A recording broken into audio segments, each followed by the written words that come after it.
So in the previous segment, we were talking about the importance of putting some sealant on the intake rocker stud. These are a set of AFR 210s. And they are open to the intake. So the 195s that we were looking at yesterday or the previous segment, they were not. These holes were blind, and you actually didn't have to put sealant. So check every head. These 210s, since it's a bigger chamber and more porting, a area there, then they had to go into that rocker stud bolt boss. So what's a symptom if you forget to do that? You're going to have some oil consumption? Oil will suck in. The vacuum will kind of draw that oil right into your intake. You'll have oil smoke. These are the next engine customer, the next engine build. I numbered it number 119 for a Duke. And these are his heads that it just took out of the box. Those are beautiful exhaust ports. So straight from AFR, the 210 casting. So you need a lot of cubic inches for those. Big power for the 210s. So is this going on a large displacement motor that's going to rev? It's 395. Don't know. He spec'd everything out. He got the cam heads and everything. So I don't know the rev set. Look at the cam 2 for at 50. It's 242, 248. Really long duration on this one. It's not secret. Otherwise, he would have told me. So he didn't tell me to keep it a secret. It's a nice street performance car. But AFR heads are always nice to have a good value, make good power. When you say good value, they're not cheap. You're going to pay some money for them, but what do you like about them? Well, and concerning the value, they're high quality for the amount of money you spend for them and the power they make and the flow they make. That's what I like about them for the amount of cost. You don't have to do anything if you order them from AFR. You don't have to do further work. You don't have to dress them up or fix the springs up. So these are AFR springs. If you put a straight edge on them, the valves are all going to be at the same installed height. Yeah, hopefully. But there is going to be a hair. Got one right here from AFR. That's a California hair right there. Now the quality is going to be good. The components are going to be good. And they're actually set up for a dual bolt pattern for the valve covers. So you can either use center bolts. Exactly. Or you can use perimeter bolts. Yep, exactly. They're not, let's say,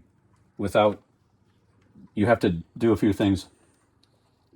A stock, say you put your valve cover on, and the bolt to hold the valve cover has to be shorter because they don't drill these, these bosses here, and they don't thread and tap them as deep as a stock head. So they'll have to be shorter. Or what I'm trying to say is, like, say this happens to be your valve cover bolt for stock heads.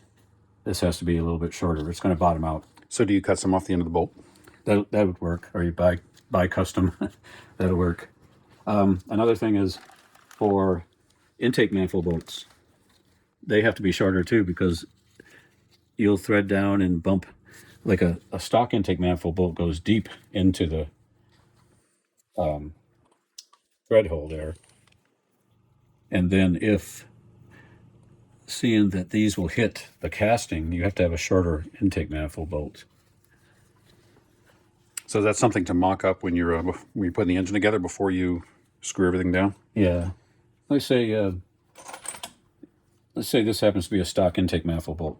They're usually about this long. It's not stock, but it's like stock. You put your intake manifold on, and you thread this down in there, and it's going to bottom out right there. And you'll see that it hasn't gotten tightened enough. So you have to make sure you get the right length. Intake manifold bolts are a dime a dozen. These are a common bolt. So just keep that in mind.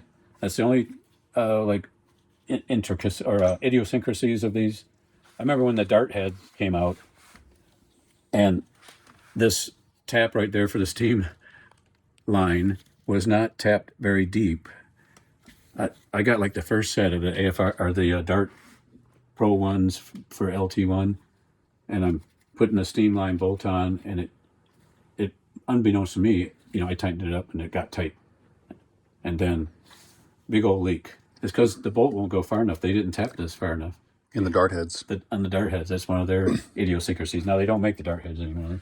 So there's things like that on anything that's aftermarket. Be ready for things to be kind of massaged and changed, different bolt lengths, things like that.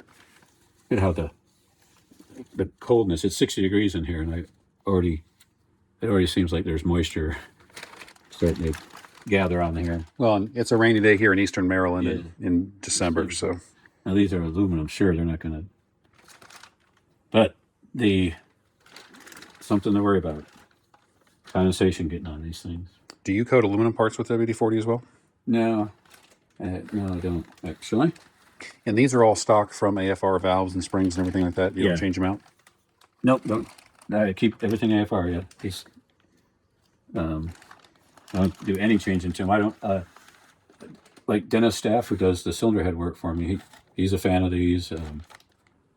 If you have a used set, he'll refurbish them for you. And, How many miles and when a cylinder head needs refurbishment? Is there any? I think it depends on how aggressive your cam is or how much lift. So if it's mild and reasonable, you can go a long time. What's a long time? Hard to say. But if you've got an aggressive cam, it's going to be a couple, 2-3 years or so, and you'll have weakened up your valve springs.